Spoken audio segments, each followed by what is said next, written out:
Hello అండి, నమస్తే. ముందు వీడియోలో మనం పెద్ద సైజ్ బ్లౌజ్ కటింగ్ చూసాం కదా. ఈ వీడియోలో దానికి సంబంధించిన స్టిచ్చింగ్ చూద్దాము. ముందుగా లైనింగ్ని మెయిన్ పీస్కి జాయిన్ చేసుకోవాలి. ఇలా లైనింగ్ని మెయిన్ పీస్కి జాయిన్ చేసుకున్న తర్వాత ఎక్స్ట్రాస్ అన్నీ కట్ చేసుకోవాలి. వీడియోని పూర్తిగా చూడండి. వీడియో నచ్చితే లైక్ చేసి సబ్స్క్రైబ్ చేయండి. ఇప్పుడు బ్యాక్ పార్ట్కి డాట్స్ వేస్తున్నాను. ఆ తర్వాత 1.5 ఇంచ్ ఉండే విధంగా నడుం పట్టీని జాయిన్ చేసుకోవాలి. ఈ నడుం పట్టీ క్లాత్ స్ట్రైట్గా ఉండేటట్టు చూసుకోవాలి. ఇక్కడ నేను 2 పీసెస్ జాయిన్ చేసి నడుం పట్టీని వేస్తున్నాను. ఒకవైపు కూర వచ్చే విధంగా చూసుకున్నాను.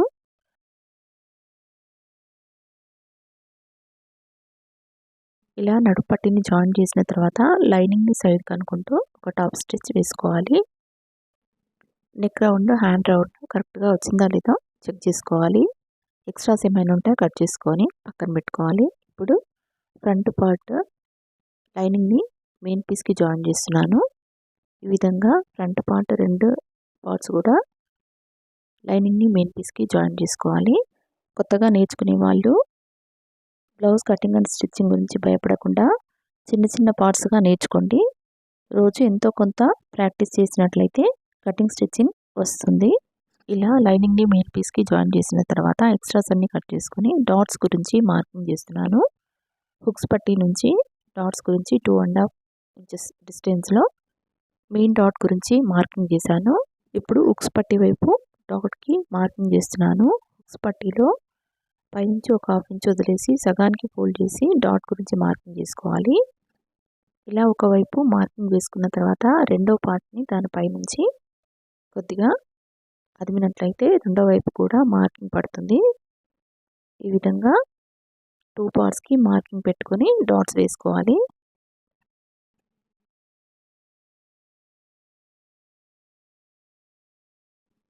ఇలా 2 పార్ట్స్కి డాట్స్ వేసిన తర్వాత 2 పార్ట్స్ కరెక్ట్గా వచ్చాయో లేదో ఒకసారి చెక్ చేసుకొని ఆ తర్వాత షేప్ పట్టీని జాయిన్ చేసుకోవాలి. షేప్ పట్టీని కూడా మెయిన్ పీస్కి జాయిన్ చేసుకోవాలి. ఇలా జాయిన్ చేసేటప్పుడు మనకి ఏమైనా క్లాత్ తక్కువ ఉన్నట్లయితే తర్వాత జాయిన్ చేసుకోవాలి.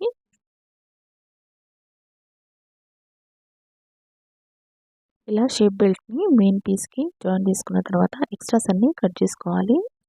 ఈ విధంగా 2 షేప్ బెల్ట్లు కూడా రెడీ చేసుకోవాలి. ఇలా రెడీ చేసుకున్న వాటిని ఫ్రంట్ పార్ట్కి జాయిన్ చేసుకోవాలి. ఇలా వీడియోలో చూపించిన విధంగా ఒకవైపు జాయిన్ చేసుకొని దాన్ని లోపల వైపు మడిచి కుట్టుకోవాలి. ఇలా వీడియోలో చూపించిన విధంగా ఇలా క్లాత్ని లోపల వైపు మడిచి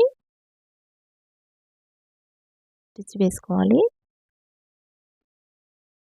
ఇలా స్టిచ్ వేసుకున్న తర్వాత ఎక్స్ట్రాస్ కట్ చేసుకోవాలి. ఈ విధంగా 2 పార్ట్స్ని రెడీ చేసుకోవాలి. వీడియో నచ్చితే లైక్ చేయండి, సబ్స్క్రైబ్ చేయండి. యూజ్ అవుతుంది అనిపిస్తే ఫ్రెండ్స్కి షేర్ చేయండి. ఇప్పుడు హుక్స్ పట్టీ, కాజా పట్టీ అదేవిధంగా సైడ్ జాయింట్స్ వైపు కూడా క్లాత్ కరెక్ట్గా ఉందా లేదో ఒకసారి చెక్ చేసుకోవాలి.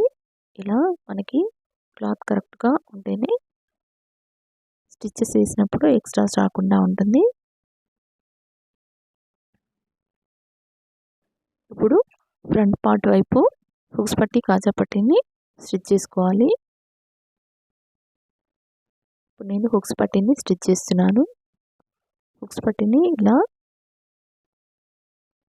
3 ఇంచెస్ ఉండే విధంగా క్లాత్ని తీసుకొని ఇలా లోపలికి మర్చి కుట్టుకోవాలి. ఇలా హుక్స్ పట్టీని లోపలికి మర్చి కుట్టేటప్పుడు ఫోల్డింగ్ అంతా కరెక్ట్గా ఉందో లేదో చెక్ చేసుకుంటూ చేతితో అదుముతూ స్టిచ్ చేసుకోవాలి. ఇలా హుక్స్ పట్టీ స్టిచ్ చేసిన పార్ట్కి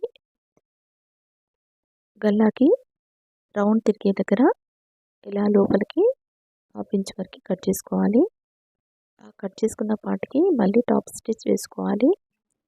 ఇప్పుడు కాజా పట్టీ స్టిచ్ చేస్తున్నాము. ఈ కాజా పట్టీ క్లాత్ కూడా 3 ఇంచెస్ ఉండే విధంగా చూసుకుని లోపల లైనింగ్ వేసుకొని ఇలా కింది వైపు ఫోల్డ్ చేసుకొని లోపలికి మర్చి కుట్టుకోవాలి.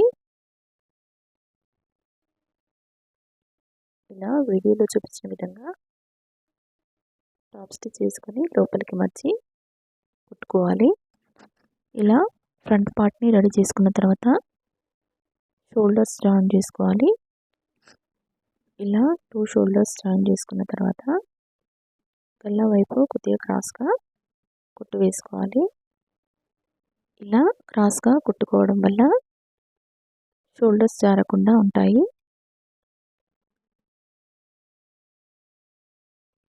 షోల్డర్స్ 2 జాయిన్ చేసుకున్న తర్వాత గల్లా ఒకసారి చెక్ చేసుకోవాలి. ఈ గల్లా రౌండ్ అనేది కరెక్ట్గా వచ్చే విధంగా చూసుకోవాలి. ఇక్కడ నేను కుట్టిన బ్లౌజ్కి నెక్ కరెక్ట్గా వచ్చింది. కొత్తగా బ్లౌజ్ కటింగ్ అండ్ స్టిచ్చింగ్ నేర్చుకునే వాళ్ళు భయపడకుండా బ్లౌజ్ కటింగ్ని చిన్న చిన్న పార్ట్స్గా డివైడ్ చేసి నేర్చుకోండి. అప్పుడు ఈజీగా వస్తుంది. ఇక్కడ నాకు హ్యాండ్స్కి క్లాత్ తక్కువ పడింది. ఈ తక్కువ పడిన క్లాత్ని నేను జాయిన్ చేసుకుంటున్నాను.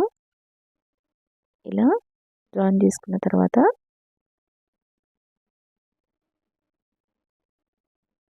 ఎక్స్ట్రాస్ అన్నీ కట్ చేసుకొని మెయిన్ పీస్కి జాయిన్ చేసుకోవాలి. ఇప్పుడు హ్యాండ్స్కి లో కటింగ్ చేస్తున్నాను. ఈ లో కటింగ్ చేసేటప్పుడు ఒక లైనింగ్ కింది వైపు వచ్చే విధంగా, ఒక లైనింగ్ పైన వైపు వచ్చే విధంగా పెట్టుకొని లో కటింగ్ చేసుకున్నట్లయితే అవి 2 ఫ్రంట్ వైపు వస్తాయి. ఇలా హ్యాండ్స్ లో కటింగ్ చేసుకున్న తర్వాత హ్యాండ్స్ జాయిన్ చేసే ముందు 2 షోల్డర్స్ ఈక్వల్గా ఉండేలా చూసుకోవాలి. ఎక్స్ట్రాస్ ఉంటే కట్ చేసుకోవాలి. షోల్డర్స్ ఈక్వల్గా వచ్చిన తర్వాత హ్యాండ్స్ జాయిన్ చేసుకోవాలి. ఈ హ్యాండ్స్ లో కటింగ్ ముందు వైపు వచ్చేలా చూసుకోవాలి. ఇప్పుడు పైపింగ్ వేస్తున్నాను. పైపింగ్కి కలర్ కరెక్ట్గా ఉన్న క్లాత్ నాకు దొరకకపోవడం వల్ల చీరలో ఉన్న స్ట్రైట్ పీస్తో పైపింగ్ వేస్తున్నాను. లైనింగ్ని క్రాస్ పీస్ల కింద కట్ చేసుకొని ఈ పైపింగ్ క్లాత్కి క్రాస్ పీస్ని జాయిన్ చేస్తున్నాను. ఈ మిగిలిన పైపింగ్ క్లాత్ని కట్ చేసి దీన్ని ఫోల్డ్ చేసి కుట్టుకోవాలి. ఇక్కడ స్ట్రైట్ పీస్తో వేసిన పైపింగ్ కంటే క్రాస్ పీస్తో వేసిన పైపింగ్ చాలా నీట్గా వస్తుంది. ఇప్పుడు సైడ్ జాయింట్స్ చేస్తున్నాను. దీనికి బ్యాక్ పార్ట్ని తీసుకొని సైజ్ బ్లౌజ్తో కొలుచుకుంటున్నాను. ఈ కుట్లు ఎంతవరకు వచ్చాయో చూసి మార్కింగ్ పెట్టుకున్నాను. ఆ తర్వాత హ్యాండ్స్ కూడా మార్కింగ్ చేశాను. ఆ తర్వాత హుక్స్ పట్టి వైపు, కాజా పట్టి వైపు కూడా మార్కింగ్ వేసుకొని ఆమ్ రౌండ్ దగ్గర కూడా మార్కింగ్ పెట్టుకున్నాను. ఈ మార్కింగ్లను కలుపుతూ సైడ్కి కుట్లు వేసుకోవాలి. ఇలా ఒకదాని తర్వాత ఒకటి 3 కుట్లు వేసుకోవాలి వరుసగా. ఇంకొక హ్యాండ్ వైపు కూడా అదేవిధంగా కొలత చూసుకొని కుట్లు వేసుకోవాలి. ఇలా చేతి వైపు, ఆమ్ రౌండ్ వైపు మార్కింగ్ వేసుకొని సైడ్కి కుట్టు వేసుకోవాలి. ఇలా సైడ్ కుట్లు అనేవి ఒకదాని తర్వాత ఒకటి 3 కుట్లు వచ్చే విధంగా 2 వైపులా వేసుకోవాలి. ఇలా కుట్లు వేసుకున్న తర్వాత సైజ్ బ్లౌజ్తో నడుము కొలతను చెక్ చేసుకోవాలి.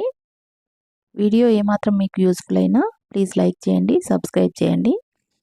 యూజ్ అవుతుంది అనిపిస్తే తెలిసిన వారికి వీడియోని షేర్ చేయండి. Thanks for watching this video.